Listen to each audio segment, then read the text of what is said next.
మనకుండేటువంటి కష్టాలన్నీ కూడా కడతీర్చుకునడానికి గాను బాబావారిని ఏ ప్రకారంగా పూజించాలో మనం ప్రతిరోజు కూడా తెలుసుకుంటున్నాం కదా. ఆ క్రమంలో ఈ రోజున మనకు ఉండేటువంటి సంకల్పాలను సిద్ధింపజేసుకునటానికి అంటే మన మనసులో ఏవో కోరికలు ఉంటాయి. ఒక ఇల్లు కట్టుకోవాలి, ఒక స్థలం కొనుక్కోవాలి, విదేశాలకు వెళ్ళాలి, పరీక్షల్లో పాస్ అవ్వాలి, అమ్మాయి పెళ్ళి అద్భుతంగా చేయాలి, లేదా నాకు మంచి జీవిత భాగస్వామి రావాలి. ఇటువంటి ధర్మబద్ధమైనటువంటి కోరికలు మనకు కొన్ని ఉంటాయి. ఈ కోరికలను నెరవేర్చుకోవడానికి కావాల్సిన వనరులు ఉండి కూడా మన కోరికలు నెరవేరట్లేదు అనుకున్నప్పుడు మన సంకల్పాన్ని మనం సిద్ధింపజేసుకోవడానికి గాను ఉపకరించేటువంటి బాబావారి యొక్క పూజ గురించి మనం పాటించవలసిన పరిహారాన్ని గురించి తెలుసుకుందాం. దీనికి ఏం చేయాలంటే వరుసగా 7 గురువారాల పాటు మీరు ఇంట్లో కానీ లేకపోతే బాబావారి యొక్క దేవాలయంలో కానీ బాబావారిని పూజించండి. పసుపు రంగు పూలతో పూజించండి. ఆ 7 గురువారాలు కూడా ప్రతి గురువారము కూడా బాబావారి యొక్క 5 హారతులకు కూడా హాజరవ్వండి. మీ మనస్సులో ఉండేటువంటి కోరికను శ్రద్ధాపూర్వకంగా బాబావారికి చెప్పుకోండి.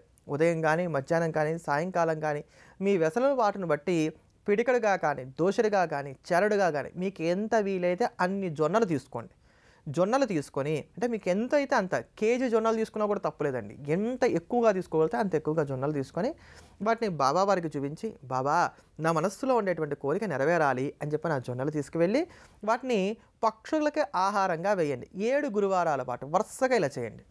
ఇలా చేయడం వలన మీ మనస్సులో ఉండేటువంటి సంకల్పాలు ఏవైతున్నాయో ఇవన్నీ కూడా సిద్ధిస్తాయి. ఇలా 7 గురువారాలు చేసినా కూడా ఆ మనోసంకల్పం సిద్ధించలేదు అని అంటే దాన్ని సిద్ధింపజేసుకోవడం వల్ల మనకి ఏదో అనర్థం రాబోతోంది అని అర్థం. కనుక దీన్ని దృష్టిలో ఉంచుకొని జాగ్రత్తగా ఈ పరిహారాన్ని పాటించుకోండి, మంచి మేలు కలుగుతుంది. ఇటువంటి మరిన్ని అద్భుతమైనటువంటి పరిహారాల గురించి తెలుసుకోబోయే ముందుగా వేదమందు ముఖ్యంగా ఋగ్వేదంలో చెప్పబడినటువంటి పరమపురుషుడికి సంబంధించినటువంటి వర్ణన అయినటువంటి పురుష సూక్తాన్ని శ్రవణం చేద్దాం. ఈ పురుష సూక్తాన్ని నిత్యం కూడా శ్రవణం చేస్తూ వచ్చినట్లయితే, వింటూ వచ్చినట్లయితే చక్కటి మానసిక ప్రశాంతత ఏర్పడుతుంది.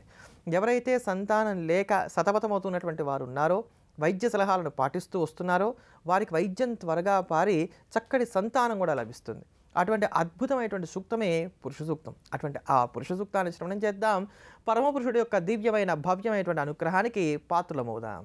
సహస్రశీర్షా పురుషః సహస్రాక్ష సహస్రపాత్ స భూమిం విశ్వతా కృత్వా అత్యధిష్టదశాంగులం పురుష ఏవేదగుం సర్వం యద్భూతం యశ్చ భవ్యం ఉతామృతత్వశేషానః యదన్నేనాతిరోహతే ఏతావానస్య మహిమా అతోఛాయాగోశ్చ పురుషః పాదోస్య విశ్వాభూతాని త్రిపాదస్య అమృతం దివే త్రిపాదోర్ధ్వదై. మనందరికీ ఎంతో ఇష్టమైనటువంటి బాబావారిని ఏ ప్రకారంగా పూజ చేసినట్లయితే మనకు ఉండేటువంటి కష్టాలన్నింటినీ కూడా తొలగించుకోవచ్చో మనం ప్రతిరోజు తెలుసుకుంటున్నాం కదా. ఆ క్రమంలో ఈ రోజున మనం ఏదైనా సరే ఒక పని అనుకుందాం. ఆ పని అనుకున్నప్పటి నుంచి కూడా ఒకటే విఘ్నాలు వస్తున్నాయి, ఒకటే ఆపదలు వస్తున్నాయి, అది వాయిదా ధోరణిలో సాగుతోంది, ఆ పని పూర్తి కావట్లేదు అని అనుకున్నప్పుడు బాబావారిని ఏ వారం రోజు ఏ ప్రకారంగా పూజించాలో తెలుసుకుందాం.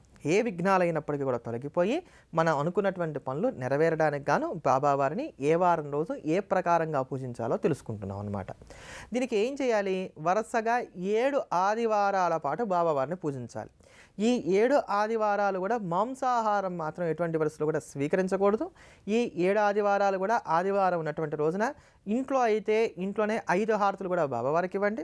లేదు మీరు దేవాలయానికి వెళ్ళదలుచుకుంటే కనుక 7 ఆదివారాలు కూడా బాబావారికి ఉండేటువంటి 5 హారతులకు కూడా హాజరై మీ మనస్సులో ఉండేటువంటి కోరిక చెప్పుకొని, బాబా నేను ఈ పని మొదలుపెట్టాను, ఈ పని పూర్తవ్వట్లేదు, నాకు పదే పదే ఆటంకాలు వస్తున్నాయి కనుక ఓ సాయినాథ నీ పాదాలను ఆశ్రయించాను, నాకున్నటువంటి ఆటంకాలన్నీ కూడా తొలగించు తండ్రి అని చెప్పని మీ మనస్సులో ఉండేటువంటి కోరికను బాబావారికి చెప్పుకోండి. ఈ 7 ఆదివారాలు కూడా ఎర్ర గోధుమ రవ్వ, దీనికి ఇంతని కొలత ఏం లేదు, ఎర్ర గోధుమ రవ్వ తీసుకోండి. గోధుమ రవ్వ తీసుకొని దాన్ని బాబావారికి చూపించేసి ప్రతి ఆదివారం అంటే వరుసగా 7 ఆదివారాల పాటు పక్షులకు ఆహారంగా వేయండి. ఈ గోధుమ రవ్వని పక్షులకు ఆహారంగా వేయండి. కాస్త మరి చారడు దోషుడిగా కాకుండా కాస్త వీటిని పక్షులకు ఆహారంగా వేయండి. దాని వలన ఆ పక్షులు వాటిని ఆహారంగా స్వీకరించడం వలన బాబావారిని మనం శరణు వేడినటువంటి కారణం చేత బాబావారు మన యందు దయదలిచి మనకు ఉన్నటువంటి కష్టాలు ఏవైతే ఉన్నాయో, మనం తలబెట్టినటువంటి పనులకి ఆటంకాలు ఏవైతే కలిగిస్తున్నటువంటి పాపాలు ఉన్నాయో వీటన్నిటిని కూడా తొలగించేసి మన పనులని కూడా నిర్విఘ్నంగా పూర్తి చేసుకోవడానికి కావాల్సిన ప్రజ్ఞ పాఠవాలను బాబావారు మనకు అనుగ్రహిస్తారు. అంత తేలిగ్గా మనందరూ కూడా ఉపకరించేటువంటి పరిహారం ఈ పరిహారం. ఇటువంటి మరిన్ని అద్భుతమైనటువంటి పరిహారాల గురించి తెలుసుకోబోయే ముందుగా యజుర్వేదమందు పరమేశ్వరుని స్తోత్రం చేయడానికి గాను ఉపకరించినటువంటి నమక మంత్రాలను శ్రవణం చేద్దాం. ఇందులో సమస్తమైనటువంటి చరాచర భూతకోటిలో ఉండేటువంటి ప్రతి వస్తువు కూడా శివస్వరూపం అని చెప్పని ప్రతిపాదన చేస్తూ వాటికి నమస్కారం చేయడం జరుగుతుంది. అంటే ఎండుటాకులో ఉన్నటువంటి ఈశ్వరుడికి నమస్కారం, పండుటాకులో ఉన్నటువంటి ఈశ్వరుడికి నమస్కారం, ఎండిపోయినటువంటి ప్రాంతాలలో ఉండేటువంటి ఈశ్వరుడికి నమస్కారం, పంట పొలాలతో కూడినటువంటి ప్రాంతాల్లో ఉండేటువంటి ఈశ్వరుడికి నమస్కారం అంటూ ఇలా ప్రతిదీ కూడా శివస్వరూపమే. అక్కడ ఉండేటువంటి శివుడికి నేను నమస్కారం చేస్తున్నానని ఇందులో నమక మంత్రాలన్నీ కూడా సాగుతూ ఉంటాయి కనుక దీనికి నమకము అనేటువంటి పేరు వచ్చింది.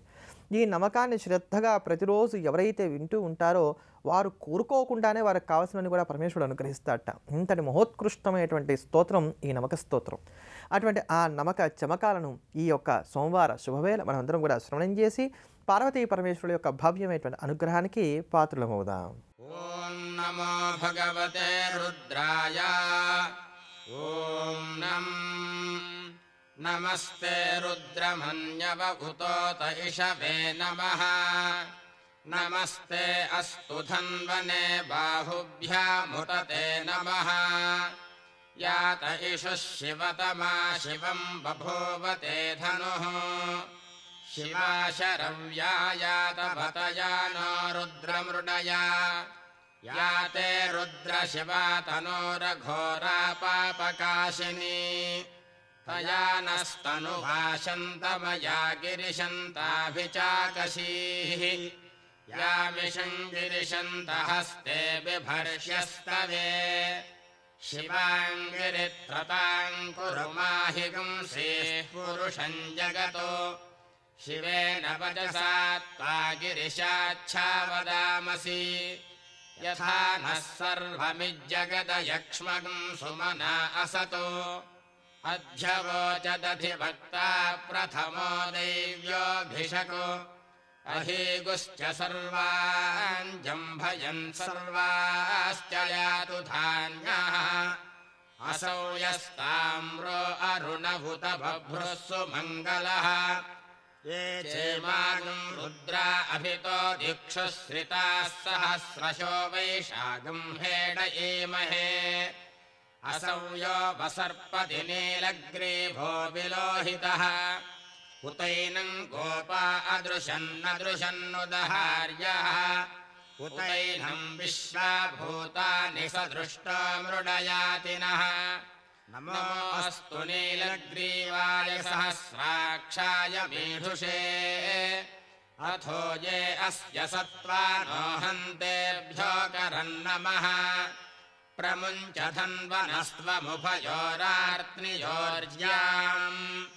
याश्च ते हस्त इषवः पराता भगवो वपा. अवतत्यधनुस्मगुं सहस्राक्षस्य शुथे. निशीर्य शल्यानां मुखा शिवो नः सुमना भव. विज्यन्धनुः कपर्दिनो विशल्यो बाणवागुं उत. अनेशन्नस्येषव आभुरस्य निषङ्गधिः. याते हेतिर्मेढुष्टमहस्ते बभूवते धनुः. तयास्मान् विश्वतस्त्वमयक्ष्मया परिभुजा. రేపటి గురువారం రోజున అంటే ఈ వారంలో వస్తున్నటువంటి గురువారం రోజు మనకి పుష్యమీ నక్షత్రం ఉంది. పుష్యమీ నక్షత్రంతో కూడినటువంటి గురువారం చాలా విశేషమైనటువంటిది. గురువారం పుష్యమీ నక్షత్రం కలిసి వచ్చినటువంటి రోజు మనం కనుక కొన్ని పరిహారాలు పాటించుకోగలిగినట్లయితే మనకు ఉండేటువంటి ఆర్థిక ఇబ్బందుల్లో నుంచి మనం బయటపడగలుగుతాం. ఆర్థిక ఇబ్బందుల నుంచి బయటపడడానికి ఇది ఒక చక్కటి యోగం. అలానే మంత్రానుష్ఠానాలు చేసుకోవడానికి, దైవానుగ్రహాన్ని పొందడానికి, చెట్లకి సంబంధించినటువంటి వేర్లను గ్రహించడానికి, తాయెత్తులను ధరించడానికి, ఇట్లా అనేకమైనటువంటి వాటికి ఈ గురుపుష్యమి యోగం భవ్యంగా ఉపయోగపడుతుంది. అటువంటి ఆ గురుపుష్యమి యోగం ఈ మాసంలో మనకి 9వ తారీఖు మార్చి 9వ తారీఖున ఏర్పడుతున్నది గురువారం రోజు కనుక దాన్ని దృష్టిలో ఉంచుకొని ఈ రోజు నుంచి కూడా మనం ఆర్థికంగా మనకు ఉండేటువంటి ఇబ్బందుల్లోంచి బయటపడడానికి గాను ఎటువంటి పరిహారాలు పాటించాలో తెలుసుకునేటువంటి ప్రయత్నం చేద్దాం.